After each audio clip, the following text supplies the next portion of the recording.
예. 다시 반갑습니다. 이제 재활치료의 개요. 일단 첫 번째 챕터로 운동재활치료의 기본 목표가 과연 무엇인가 에 대해서 한번 살펴보도록 하겠습니다.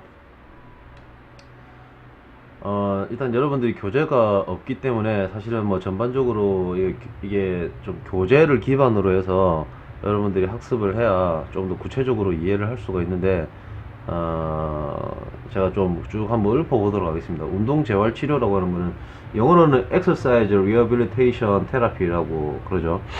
뭐 운동재활치료, Exercise가 운동이고 Rehabilitation이 재활이고 테라피가 치료죠. 그대로 이렇게 하는데 뭐 어쨌든 뭐 그렇습니다. 운동재활치료란 능동적 혹은 수동적 으로 근육을 수축 이완시켜 인대, 힘줄, 윤활 주머니 등을 포함한 관절의 가동 범위, 관절의 가동성 및 가동성, 유연성, 이 제일 중요한 키포인트입니다. 유연성과 가동성을 유연성과 가동성의 향상을 통해 기능적 혹은 구조적 장애가 있는 몸의 일부분 내지 전체를 정상화시키는 거죠. 정상화시키는 것이 운동재활치료의 기본적 목적이라고 보겠습니다. 그 밑에 우리 그림에 보통 이제 필라테스 할 때 필라테스 링이라고 하는데, 이 베드에 누워서 링으로 지금 뭐 그냥 이렇게 취하고 있는데, 이거 뭐 재활치료를 목적으로 이 운동을 잘 하지는 않아요. 재활치료를 여러분들이 생각하는 어떤 그런 재활치료를 하는 게 아니고, 어떤 체형 교정. 예를 들면 지금 현재 이제 무릎을 안쪽으로 이렇게 안쪽으로 어덕션 시키는 이런 동작을 할 경우에, 고관절의 어덕션이라고 그러죠. 이렇게 어덕션 시킬 경우에 내전근이라고 하는 여기에 대퇴골에 붙어서 치골로 연결되어 있는 여기 뭐 다리에 가려져서 잘 안 보이는데, 대내전근, 단내전근, 중내전근 이런 식으로 해서 크게 이제 세 가지 각각 왼쪽 오른쪽 세 가지가 있습니다. 세 가지씩 있습니다.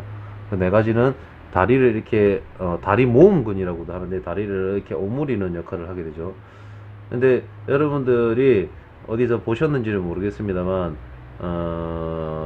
이제 스쿼트를 할 때 대둔근이 약하거나 대퇴근이 조금 힘이 약한 사람들은 우리가 어떤 운동을 하든 어떤 힘을 쓰든 간에 좀 힘이 약해질 때는 그 동작, 그 이제 신체의 움직임, 그 동작에 관련 있는 근육 이외에 다른 근육이 개입하게 됩니다.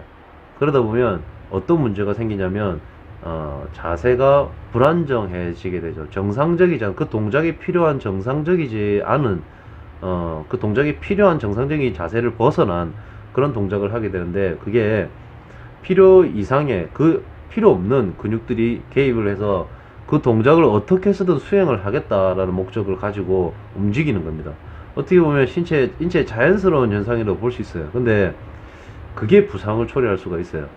그래서 그런 부분들에 있어서 내전근이라고 하는 그 근육들이 좌우 불균형이 왔을 경우에 그 균형을 적절하게 맞춰주기 위해서 이러한 도구들이 필요할 수 있다라고 그냥 간단하게 그렇게 생각하시면 됩니다. 자, 재활치료 목적 자체가, 좀 발음이, 목적 자체가 가동성과 유연성 향상을 통해 기능적 혹은 구조적 장애가 있는 몸의 일부분 내지 전체를 정상화시키는 것이 치료적 접근법을, 정상화시키는 치료적 접근법을 말한다고 그랬는데, 이때 치료적인 방법으로 사용되고 있는 운동재활치료의 기법은 상당히 다양하게 있습니다. 자, 그 밑에 한번 보겠습니다. 자주 사용되는 운동재활치료법 해가지고 꼭 시험에 나올 수 있겠죠. 자, 유연성 향상을 시키기 위한 기법.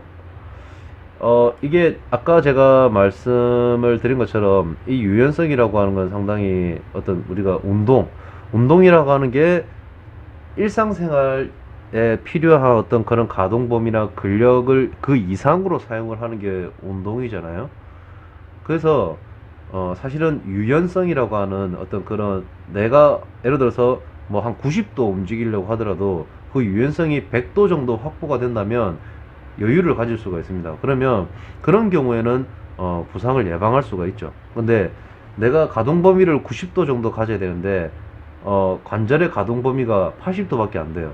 근데 90도의 목적에 맞춰서 운동을 하게 될 경우 문제가 생길 수 있습니다. 그 나머지 10%, 나머지 그 10도의 그 관절 가동 범위의 문제 때문에 이제 부상이 올 수 있다는 거죠. 그래서 유연성이라는 거는 상당히 중요하다. 그래서 아까 축구 선수를 예를 들어서 그 게임에 들어가기 전에 동적 스트레칭과 정적 스트레칭을 하는데 사실 축구 선수뿐만 아니라 뭐 야구 선수도 그렇고 배구 선수도 그렇고 농구 선수도 그렇고 모든 운동 선수들이 본 시합에 들어가기 전에 반드시 스트레칭과 가벼운 마사지, 뭐 마사지를 안 하더라도 동적 스트레칭, 정적 스트레칭을 다 하고 본론에 들어갑니다.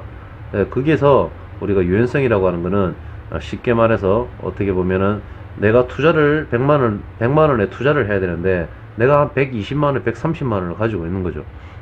투자를 100만 원 해야 되는데 100만 원만 가지고 있는 사람은 불안합니다. 그런데 120만 원 혹은 150만 원, 200만 원 가지고 있는 사람이 100만 원 투자해도 가지고 있는 게 있기 때문에 덜 불안하겠죠.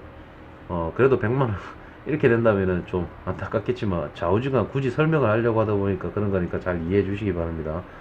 어쨌든 그런 여분의 어떤 유연성 그런 것들이 상당히 중요하기 때문에 관절의 가동성, 관절의 가동 범위, 그리고 근육의 유연성 이런 것들이 되게 중요하다. 그래서 우리가 운동을 하기 전에 그 유연성을 향상시키기 위한 어떤 그런 기법을 쓰는 것이 상당히 중요한데 그것을 부상 이후에 재활 치료를 할 때도 그런 유연성을 향상시키기 위해서 그런 치료법을 많이 사용을 합니다. 자, 그 다음에 근지구력을 효율적으로 유지, 향상시켜주는 기법. 근지구력이라고 하는 게 우리 트레이닝 방법에서 배웠던 어떤 뭐 크로스핏 혹은 뭐 여러 캐틀벨 동작을 하거나 뭐 우리가 좀 과도한 동작을 우리가 웨이트 트레이닝을 오랫동안 반복해주는 어떤 그런 근지구력 운동 그런 것뿐만 아니라 여기서 말하는 그 근지구력이라고 하는 것들은 한 동작을 오랫동안 버티는 그 지구력을 얘기합니다. 뒤에 얘기하게 되겠지만 어떤 그 PNF라고 하는 이런 치료법이 있습니다. 우리 그 트레이닝 방법할 때 PNF에 대해서 보여줬죠. 기억하는지 모르겠는데 PNF에 대해서 간략히 설명을 드렸습니다. 어떠한 동작을 하는데 이 트레이닝 방법론에 있어서 이 PNF 요법에 적용되는 것들이 등척성 원리라고 있습니다. 등척성 원리. 등척성 원리는 뭐냐면 근육의 길이가 짧아지고 길어지지 않습니다. 하나의 동작을 오랫동안 버티는 그런 근육 수축 방법인데 근육을 이완시키기 위해서 그러한 등척성 수축 방법을 이용을 해서 근육의 어떤 근지구력을 높여주고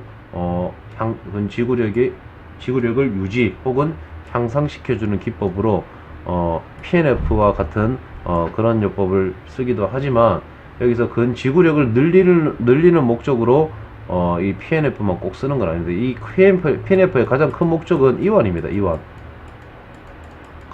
관절 가동 범위를 이완시키기 위한 방법입니다. 하지만 근지구력이 떨어지는 사람은 이 동작을 하기 위해서 일정 시간 동안 머물고 있을 때 그걸 버티지를 못하겠죠. 그래 내버리면 이 PNF의 목적성에 조금 떨어지게 된다. 자, 그런 것들도 있고, 자, 그 다음에 근지구력이라고 하는 거는 일정 속도, 일정 강도를 오랫동안 반복할 수 있는 그런 능력이라고 보시면 되는데, 여기에서 또 트레이닝 방법에 관련되어 있는 또 하나의 근육 수축 원리 중에 등속성이라는 게 있습니다. 다 배웠죠? 기억나죠? 등속성의 원리가 있는데, 대체적으로 여기서 얘기하는 근지구력은 이 등속성의 어떤 원리를 이용을 해서 근지구력을 효율적으로 유지 및 향상시켜주기 위한 어떤 재활치료, 재활 트레이닝 적용을 하기도 합니다. 자, 그 다음에 신경, 근육의 조절 기능, 가능이라고 써있는데 조절 기능입니다. 조절, 자, 고칠게요. 조절 기능. 고친 게 더 이상하네. 조절 기능을 향상시키기 위한 기법. 재활 치료를 하는데 왜 신경이 왜 나오지라고 생각하는 사람이 있을 겁니다. 근데 근육은 뭐로 인해 움직이죠? 신경으로 인해 움직입니다. 신경. 이 신경은 들신경과 그 다음에 날신경이 있습니다. 날신경. 요것도 트레이닝 방법에서 설명드렸습니다. 자, 이 신경 작용을 통해서 우리 근육이 움직인다는 말입니다. 그래서 우리가 재활 트레이닝을 할 때 이 근육이 어떻게 해서 움직이는지 그 신경의 어떤 작용에 대해서 우리가 기능을 알아야 될 필요가 있습니다. 그래서 근육의 어떤 기능 조절을 하려면 신경에 대해서 모르면 막연하게 그냥 생각할 수 있는데 근육과 신경은 아주 밀접한 관계에 있기 때문에 이 신경과 근육의 조절 기능을 향상시키기 위한 기법을, 사실은 이 부분이 어떤 재활치료, 특히 저 같은 케이스는 가동 범위가 짧고 가동 범위가 짧아진 그 어떤 다른 어떤 원초적인 이유가 있겠지만 이 근육과 근신경의 어떤 작용 반작용을 통해서 이 조절 기능을 향상시키기 위한 어떤 그런 기법들을 많이 이용하면서 재활 치료를 받고 있습니다. 그래서 이 재활 트레이닝 혹은 재활 치료, 운동 재활 치료법에 있어서 이러한 부분들이 상당히 중요하다는 거 여러분들 잘 숙지하고 계셔야 되고. 자, 그 다음 네 번째, 심폐기능, 신경계통, 근골격계통. 근데 왜 심폐기능도 무슨 재활치료에 들어가느냐라고 생각하겠지만, 우리가 호흡을 잘 하는 것도 우리가 인체를 잘 움직이는 데 있어서 가장 기본적입니다. 사실은 호흡을 잘 하지 못하면 호흡을 잘 못한다는 그 이유 하나 때문에 다른 어떠한 물리적인 어떤 문제를 발생시키기도 합니다. 우리가 호흡을 들여마시고 호흡을 내쉬는 부분에 있어서 방법을, 우리가 호흡은 본능적으로 하는 거기 때문에 되게 간과하고 사는 경우가 많습니다. 하지만 어떤 이 심폐기능의 어떤 문제, 우리가 폐에서 공기를 들여마셨을 때 폐에서 가스 교환이 이루어지는데 그 가스 교환이 원활하게 잘 이루어지지 않는다든지 아니면 전체적인 우리 몸의 인체 심폐기능이 많이 떨어지다 보면 운동이 근육의 활동, 근육의 능력, 활용 능력이 떨어지게 되겠죠. 예를 들면 마라톤을 내가 해야 되는데, 혹은 오래 달리기를 해야 되는데, 장시간 동안 뛰어야 되는데, 장시간 동안 걸어야 되는데 심폐기능이 많이 떨어진다면 모든 그 기준에는 평균값이라는 게 있습니다. 이게 기준이 되겠죠. 그 기준을 두고 봤을 때 이 심폐기능이 이것보다 떨어지면 심폐기능을 향상시키기 위한 재활이 필요합니다. 재활이 필요합니다. 자, 그거를 심폐기능의 어떤 재활 치료 목적으로 심폐기능이 떨어진 사람들을 운동 재활 치료를 통해서 심폐기능을 향상시킬 수 있도록 그렇게 하는 방법이 있고. 자, 신경계통에 대한 재활도 몇 가지가 있을 수 있겠습니다만 사실은 운동 재활에 있어서, 운동 재활 트레이닝에 있어서는 가장 중요한 부분들은 앞서 말씀드린 그 들신경과 날신경의 어떤 작용을 통해서 근육의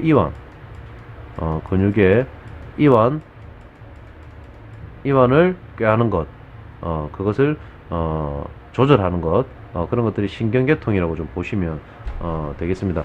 사실 이 부분이 근골격계통이라고 볼 수도 있겠지만, 사실은 근골격계통의 명확한 의미는 예를 들면 도수 치료를 통해서 직접적인 터치죠. 직접적으로 이제 물리치료사가 의사의 처방을 받아서 이렇게 이렇게 하세요라는 지시를 받으면 도수 치료를 하게 됩니다.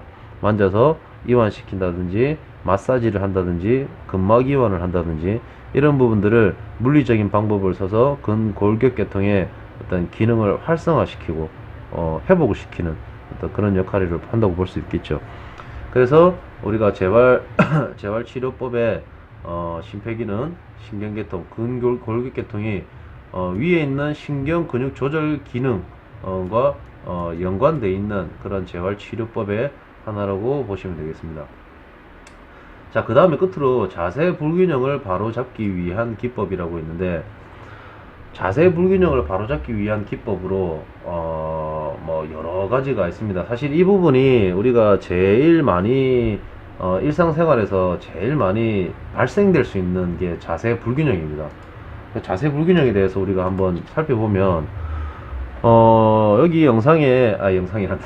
여기 사진에 보시면 심한 측만증 환자가 수술을 통해서 이렇게 교정 치료를 받았습니다. 이분이 핀을 받고 이렇게 교정 치료를 받았는데, 이 사람이 이 정도가 됐을 때는, 제가 추측했을 때는 이 부분이 거의 요렇게 되지 않았을까.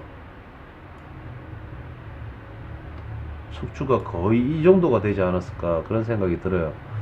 원인을 참 분명하게 알 수는 없겠지만 코로나입니다.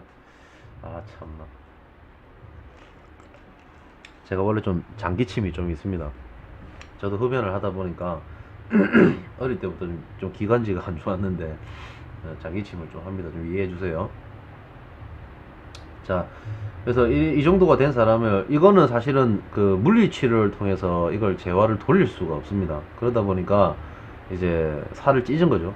살을 찢어가지고 쭉 찢습니다. 이걸 쫙 찢어가지고 핀을 다 박은 거예요. 계속 이렇게 생활을 하다 보면 우리가 이제 쉽게 제가 이 설명을 드려서 요렇게 그리고 자, 요게 척추라고 칩시다. 좀 그렇게 봐주세요. 자, 여기에 수많은 근육들이 있습니다. 이렇게 근육들이 이렇게 막 붙어 있고, 여기 다혈근이라고 합니다. 쉽게 말해서 다혈근이라고 하고, 이게 뭐 여러 가지 방향으로 이렇게 붙어 있습니다. 이런 근육들이 막 붙어 있어요. 이런 것들이 이걸 횡돌기라고 합니다. 횡돌기라고 하고, 이 가운데는 또 극돌기, 축돌기라고 하는 이 극돌기들이 이렇게 있는데, 여기에 다 그 근육들이 다 붙어 있어요. 그리고 인대와 근육들이 다 붙어 있습니다. 장시간 동안 우리가 불균형적인 어떤 자세, 예를 들면 처음에는 한 10도 정도 틀었어요. 10도 정도 틀었을 때 몸이 정상적이라면 처음에 10도 예를 들어 한 10분 정도 10도의 어떤 불균형적인 어떤 자세를 내가 취했다 하면 금방 회복이 됩니다. 하지만 장시간 동안 계속 이걸 반복하다 보면 10도만큼 굳어져 버리게 됩니다. 이런 주변 근육들이 한쪽은 이완되고 한쪽은 짧아지고 그런 식으로 굳어져 버리게 됩니다. 그래서 이분 같은 경우에 그런 어떤 불균형적인 자세가 계속 수년 동안 반복이 되다 보니까 그거를 자기가 간과하고 산 거죠. 그러다 보니까 몸이 삐뚤어지다 보니까 이제 일단 이런 물리적인 문제, 이거 문제입니다. 문제가 아니고, 문제가 기능적 문제로 확산됩니다. 기능적 문제는 여러 가지 또 나올 수 있는데, 생리적 문제를 나올 수도 있고, 그 다음에 신경, 뭐 여러 가지 이런 것들로 이렇게 확대될 수 있습니다. 그래서 단순히 내가 자세 불균형이라고 하는 것들이 사는데 지장이 없는데 라고 생각하면 절대 안 됩니다. 뭐 예를 들어서 내가 뭐 목이 좀 삐뚤어져 있어요. 목에 측만증이 있거나 아니면 내가 거북목입니다. 그 거북목은 단순히 눈으로 봤을 때 어떤 외형적인 혹은 미용적인 어떤 문제로 끝나는 것이 아니라 그것이 결국 목 디스크로 발전이 될 수 있습니다. 그리고 그 목 디스크는 우리 인체는 그 보상작용이라는 게 있습니다. 그러니까 항상성이 있고 보상작용이라는 게 있는데 위에 물이 맑아야 아래 물이 맑다는 말이죠. 목에서 틀어지게 되면 밑에도 같이 틀어지게 됩니다. 왜냐하면 중력의 영향을 받아서 우리가 인체의 균형을 잡으려고 노력하기 때문에. 그래서 위에서 잘못되게 되면 밑에서 그 균형을 맞추려고 하다 보면 결국은 발목까지 내려가는 경우도 있습니다. 이 부분을 잘 보시면 여기 뭘 이렇게 대놨었죠. 이렇게 표시가 되어 있죠. 이렇게 이런 것도 표시가 이렇게 되어 있습니다. 이게 뭐냐면은 이만큼 틀어졌다는 겁니다. 지금 여기가 같은 부위인데 몸이 이렇게 돌아간 겁니다. 그리고 여기는 뒷부분인데 이렇게 돌아간 겁니다. 그러면 몸이 이렇게 됐다는 말이죠. 여기도 앞부분인데 이렇게 돌아갔다는 말이에요. 몸이 단순한 S자 형태로 틀어진 것뿐만 아니라 로테이션이 돼버렸단 말입니다. 이렇게 이 정도면 정상적인 삶을 살기가 되게 어렵습니다. 제가 이 부분이 수술을 한 부분이고 이 부분이 수술을 하기 전 부분입니다. 그래서 여기 보시면 이렇게 돼 있죠. 이렇게 돼 있고 흉추 후만도 상당히 심합니다. 흉추 후만도 상당히 심하고 커브가 상당히 크죠. 이런 경우는 배가 이렇게 많이 나와줄 수 있습니다. 그래서 이런 부분들을 이런 어떤 자세의 불균형이 곧 여러 가지 문제를 만들 수도 있기 때문에 이런 자세의 불균형을 바로잡기 위한 방법으로 운동 재활 치료법을 아주 많이 사용하죠. 사실 이 재활 치료를 아까 같은 경우에는 그 수술을 이용을 했었습니다만 수술을 하기까지 가는 사람들은 생각보다 많지는 않습니다. 그 전에 이미 기능적이나 여러 가지 생리적인 문제가 발생이 될 수가 있어요. 아니면 뭐 그냥 물리적으로 뭐 어떤 불편함이 생긴다거나 다른 질병이 꼭 파생되게 됩니다. 그러다 보면 이제 뭐 병원을 찾아가게 되죠. 그 병원을 찾아가서 알고 보니까 이런 어떤 자세 불균형을 통해 가지고 어떤 정형외과적인 어떤 질환들 그런 것들이 발생될 수 있습니다. 그러다 보면 이제 어떤 그런 원인들이 발생이 됐을 때 재활 트레이닝을 통해서 자세를 바로 잡는 것만으로도 우리가 어떤 그런 그 이외에 자세 불균형으로 발생됐던 다른 병들을 치료할 수 있다라고 그렇게 볼 수 있겠습니다. 자, 이러한 치료 목적을 가진 운동요법은 실제로 우리 몸의 많은 부위에서 유익한 반응을 유도함으로써 목적하는 어떤 치료 효과를 달성시키는 그런 방법이라고 볼 수 있다고 이렇게 어떤 내용이 나와 있죠. 자, 그 다음에 장애가 있는 근육이나 부위 혹은 기관이라고 한다면은 어떤 호흡계, 그 다음에 순환계,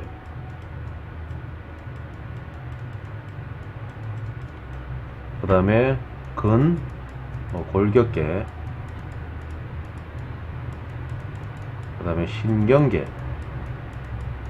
아이고, 마우스를 하려고 하니까 힘듭니다. 요런 어떤 계통을 얘기합니다. 이런 것들을 기관이라고 하는데, 이런 기관 시스템별로 특이적인 운동요법을 처방하여 실시함으로써 치료 효율을 높이고 환자의 건강 회복을 도와준다. 자, 이러한 위에 있는 이러한 5가지의 이런 요법을 통해서 우리가 기능적으로나 어떤 다른 기타 여러 가지 장애들이 있는 것들을 치료하는 것이 운동 재활 치료의 목적이라고 볼 수 있겠습니다. 자, 오늘 여기까지 운동 재활 치료의 어떤 치료의 간략한 어떤 목적성에 대해서 살펴봤고, 또 이제 급하게 다음 시간에 또 뵐 수 있도록 지금은 급하게 마무리 또 하도록 하겠습니다. 시간이 다 돼가지고 또 오버되면 또 갑자기 말하다가 끊기게 되면 좀 그렇잖아요. 자, 그래서 어쨌든 여러분들 좀 감기가 아니라 그 코로나 바이러스 감염되지 않도록 조심하시고, 지금 심각합니다. 상황이 심각하니까 모두들 좀 술 마시고 뭐 그런 것들 좀 자제하시고 소 잃고 외양간 고치는 그런 일이 없도록 여러분들 서로서로가 나만의 문제뿐만 아니라 나의 잘못이 남에게 피해가 될 수 있다는 거 반드시 꼭 좀 기억하셔서 우리가 이 어려운 일을 어려운 상황을 잘 극복할 수 있도록 모두가 협심을 했으면 좋겠습니다. 자, 다음 시간에 또 뵙도록 하겠습니다.